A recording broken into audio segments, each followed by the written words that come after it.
What's up, guys? Welcome back to another Detroit Lions video.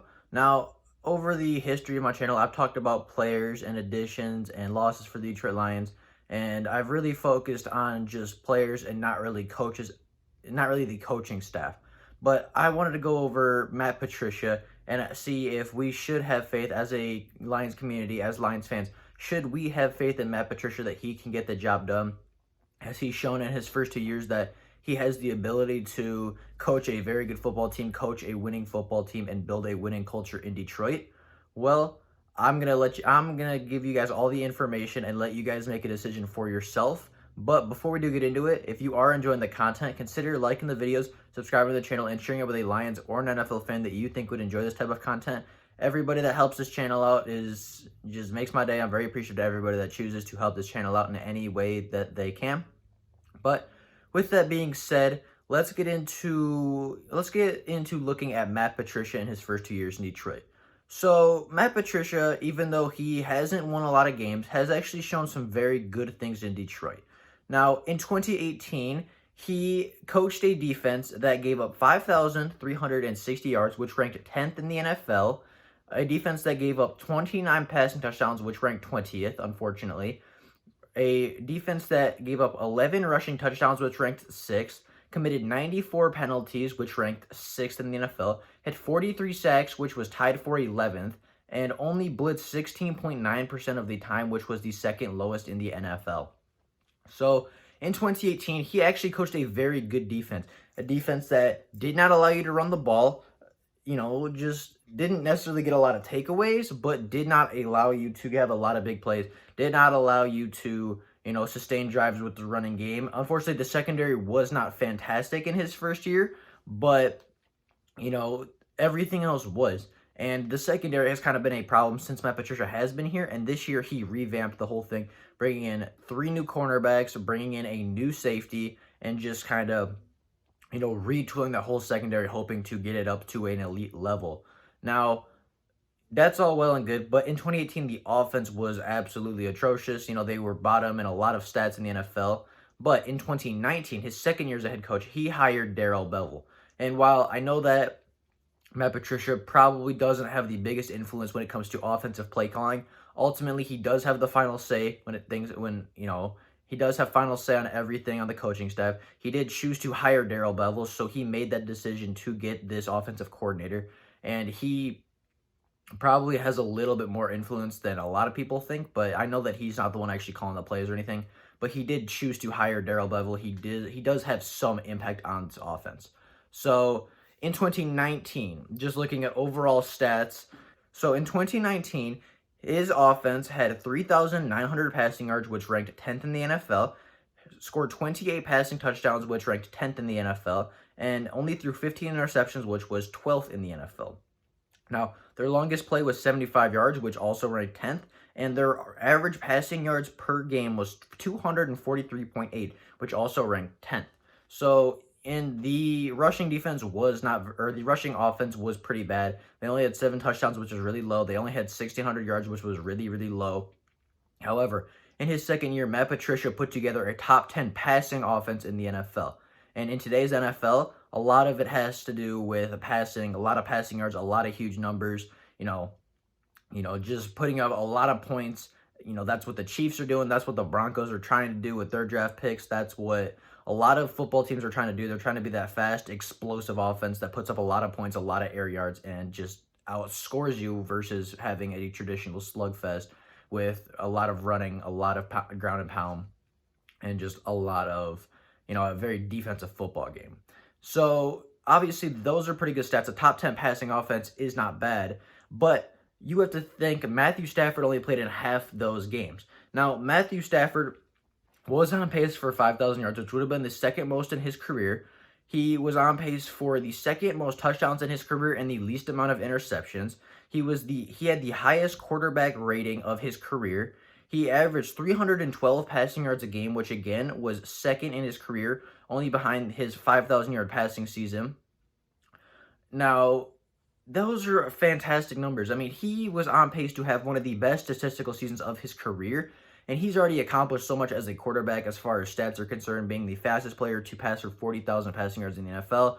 having a good touchdown to interception ratio and carrying this franchise for years on end.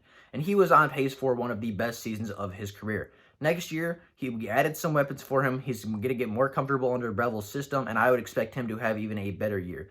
So I see no reason why the offense should take a step back next year as the defense did from 2018 to 2019. I think the offense will take another step forward and be even better. And while the passing offense might not be top 10 quite there, I think the rushing defense or the rushing offense will be much better, closer to that top 10. And I think we'll have a more balanced offense, and I think that our offense as a whole will average out to a top 10, top 15 margin, as far as passing and rushing. Even though we probably won't be elite in either. We might not be elite in either, but I think we will be very, very good in both. So, that's all good if we can keep that up. But the defense was horrible in 2019. So it's kind of, his 2 years were kind of the opposite of each other. In 2018, he had a very good defense and a very poor offense. And in 2019, he had a very good offense, but a very poor defense. So what happened between 2018 and 2019 to cause the Detroit Lions to have a worse defense? Well, I say this all the time, but I think the biggest thing was injuries. Now, just going over the stats from last year, the Detroit Lions gave up 6,406 yards, which was 31st in the NFL. The Detroit Lions gave up 33 passing touchdowns, which ranked 29th. They only gave up 13 rushing touchdowns, which was only a few more than 2018, and that ranked 14th, which wasn't too bad. However, in 2018, the Detroit Lions had 43 sacks while only blitzing 16.9% of the time, which was the second lowest in the NFL as far as blitzing percentage. Now, in 2019, the Detroit Lions only had 28 sacks, which was the second lowest in the NFL, but they blitzed 18% of the time, which was the third lowest in the NFL. So in 2019, the Detroit Lions blitzed more and they had less pressure. I have no idea how that works, but it happened. Now, I mentioned health. Only one pass rusher on the entire team played in every single game for the Detroit Lions. The Detroit Lions, as we know, have had really bad health problems last year. They couldn't stay healthy. Nobody was on the field for them for the entire season almost.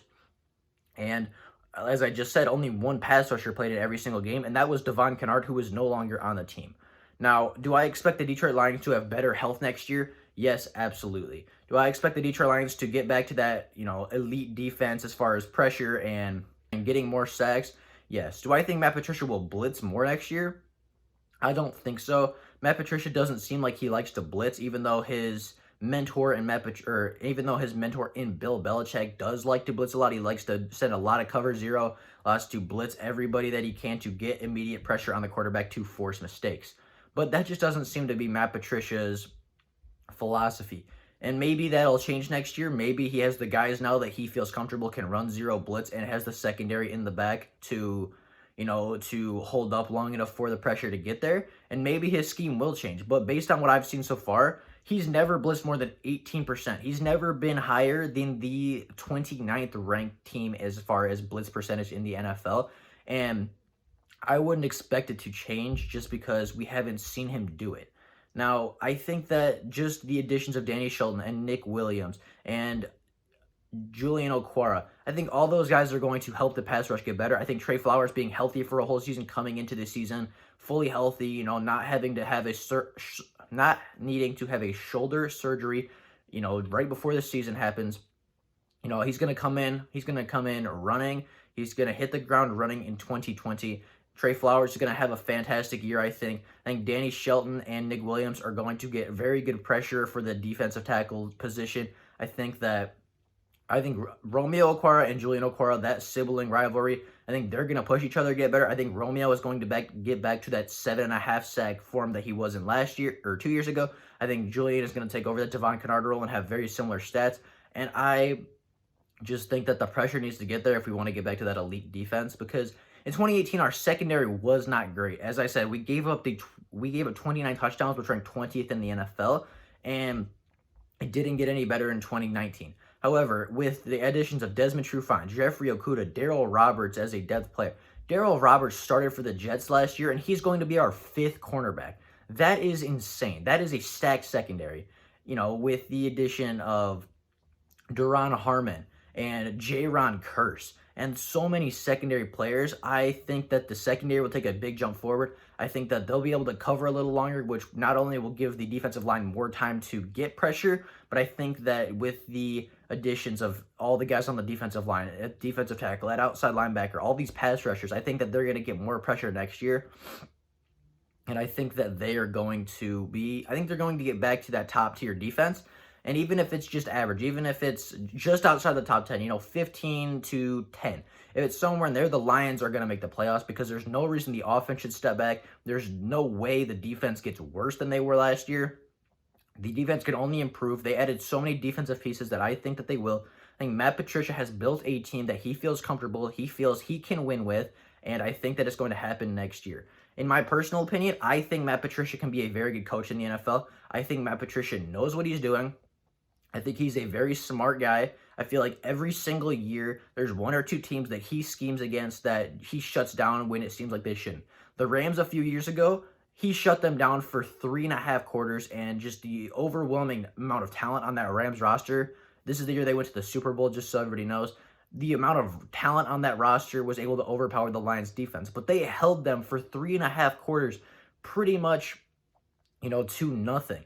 The Kansas City Chiefs last year, Patrick Mahomes did not have a single passing touchdown on us last year, and he won the Super Bowl. He was the reigning MVP at that point. He went on that later that season and won Super Bowl MVP, won the Super Bowl, put up very good stats again, and the Detroit Lions did not allow a single passing touchdown on them. I mean, it feels like every single year he has a plan and he executes it in one or two games that really shuts down a team that it seems like we shouldn't. And I think that he has the guys that he needs. He has the guys that he wants, and he's going to build a scheme that shuts down teams every week instead of just 1 to 2 weeks a year.